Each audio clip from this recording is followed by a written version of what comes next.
សួស្តីបងប្អូនបាទនេះជាម៉ូទ័រឆក់កដោបងឆក់កដោ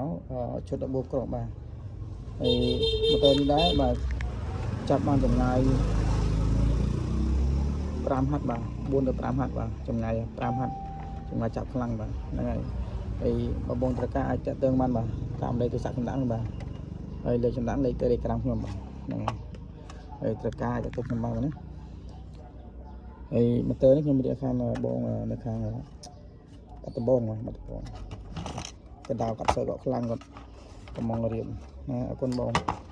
តែចេញទៅគ្រឿងនេះបងប្អូនខ្ញុំសាកភ្លើងបងប្អូនមើលណាភ្លើងវាខ្ញុំសាកភ្លើងបងប្អូនណាហ្នឹងហើយខ្ញុំត្រូវការទៅបានភ្លើងវា